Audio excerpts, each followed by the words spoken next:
Have you ever been stuck in life to the point where no matter what you did and what you tried, you couldn't get out of a particular rut for a long period of time? Maybe that's you right now. And if you're watching this video, I'm going to explain to you why you're stuck today, what actually got you stuck in the first place, and what you need to do in order to not get stuck ever again for the rest of your life, permanently. Back in 2003, I worked for an amazing organization called 1-800-GOT-JUNK. And over 7.5 years, I grew through the ranks, starting off in their call center and sales.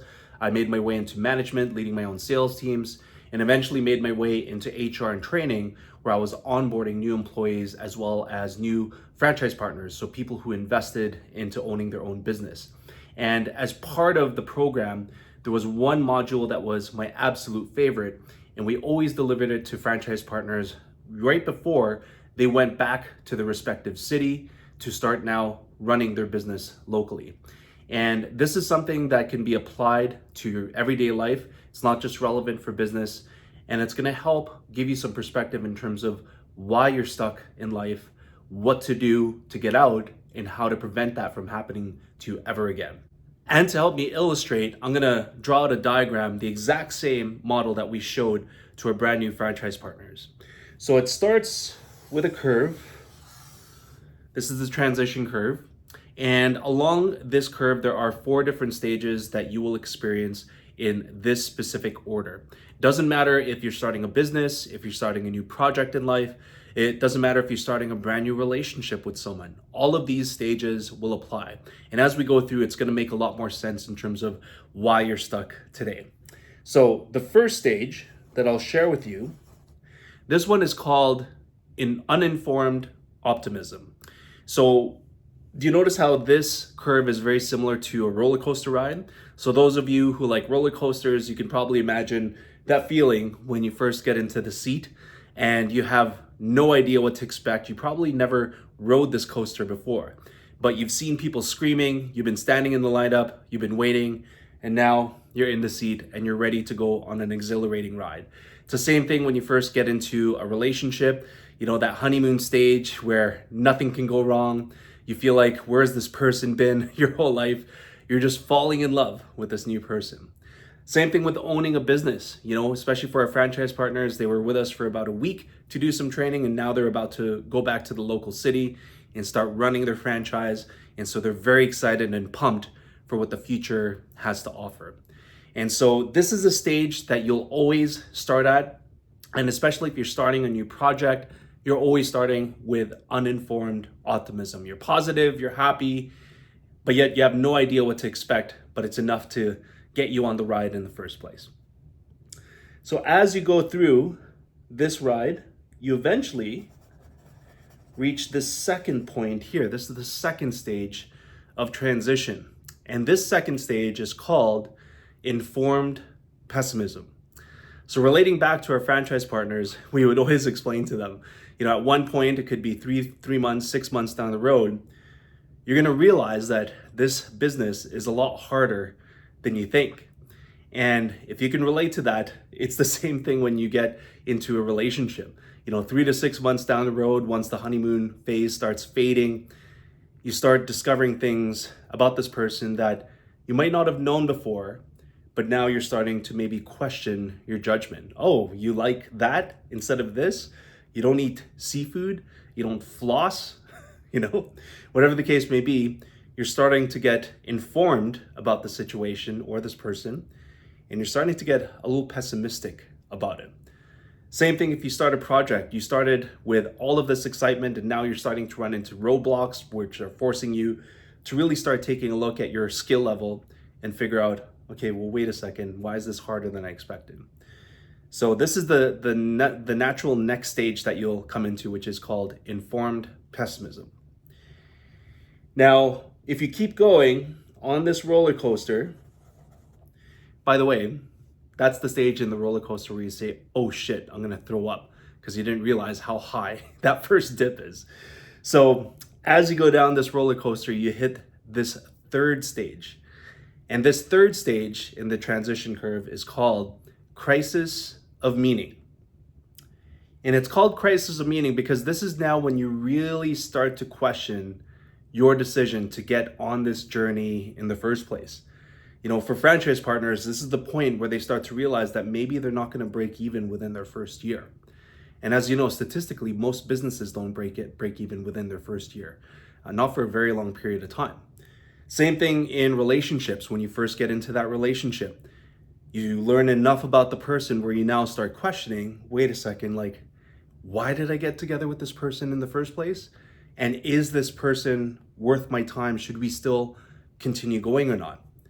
It's the exact same thing with that project that you might have started, where now you've invested time, you might have invested a lot of money, and you're not making the progress that you want, and you start questioning, well, is this something that I want to keep doing?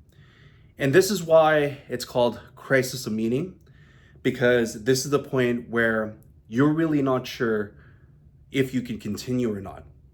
And this is the exact point where many people get stuck for a very long period of time. And there are reasons why people get stuck at the crisis of meaning stage. Common reasons, top three most common reasons are analysis paralysis. So that's number one. I was definitely a victim of analysis paralysis for many things in my life. I tend to overthink sometimes and try to plan out as much as possible, thinking that it's going to save me a lot of pain and mistakes down the road, which clearly that's not the case. But getting stuck in analysis paralysis actually keeps you more stuck versus actually trying to move your life forward. So that's one reason. Number two is burnout. And I've definitely experienced burnout in my life at work, with any project, even in relationships, where sometimes you just need a break.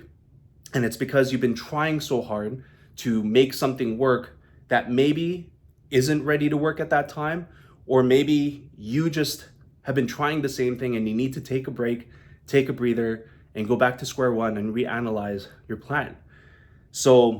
And then the third reason why you get stuck at this stage is because you fall into a victim mentality. And that's definitely something that I fell into many times in my life.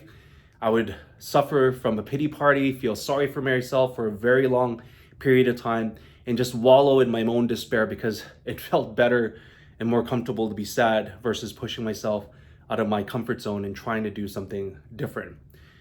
And so if this sounds familiar, if you're stuck at crisis of meaning, you first need to decide, okay, is it burnout? Is it because I'm stuck in analysis paralysis? Or is it because I'm living with a victim mentality and I'm just getting in my own way? So what's important to recognize at this point is that there's something critical that you need to do, which you're probably not doing right now, which is keeping you stuck for a very long period of time in this rut.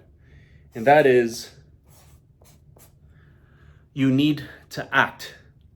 And act meaning either you need to talk to somebody, either you need to take a break because you're burnt out and you haven't had a break or vacation for a very long period of time, or acting means also making a decision.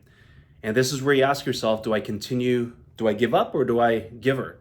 Do I continue on trying with this project? Now, this is a very critical point in the stages of transition, because if you don't act, there's another level to this that you can end up, which is even more dangerous and detrimental to your overall mental health.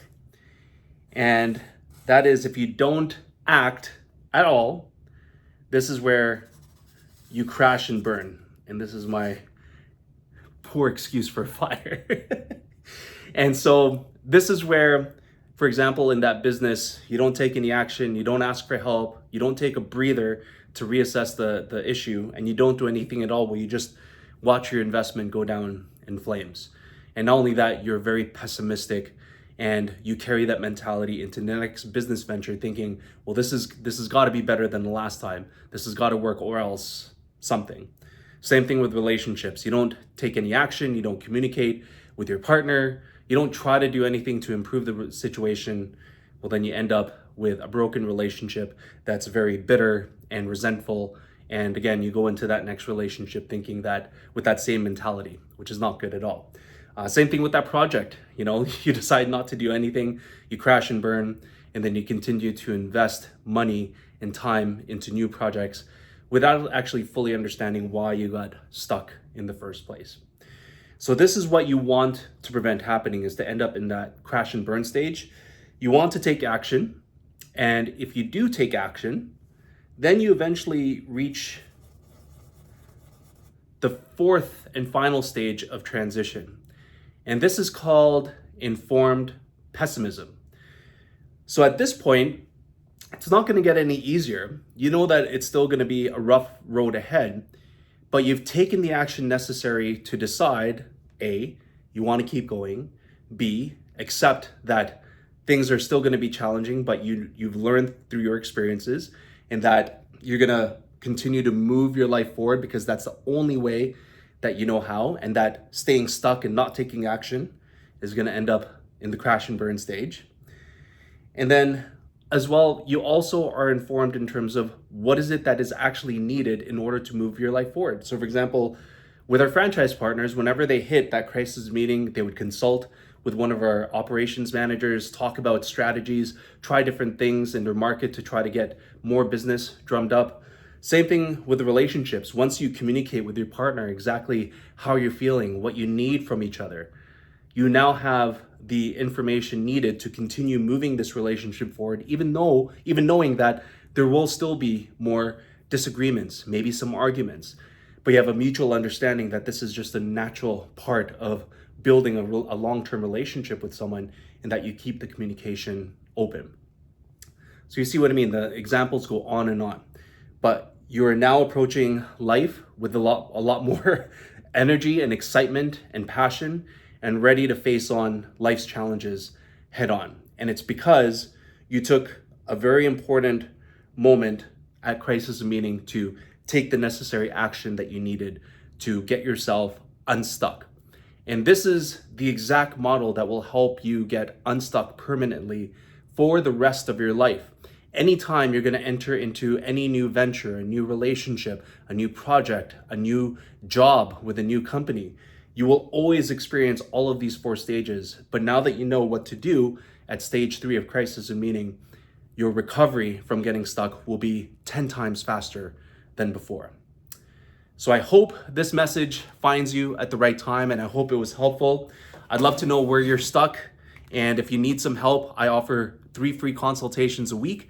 I'd love to connect with you and talk about how to get you unstuck and put together your own plan to keep moving your life forward. Thanks again for all of your support with my videos. I really appreciate it. I'll see you guys in my next one. Peace out.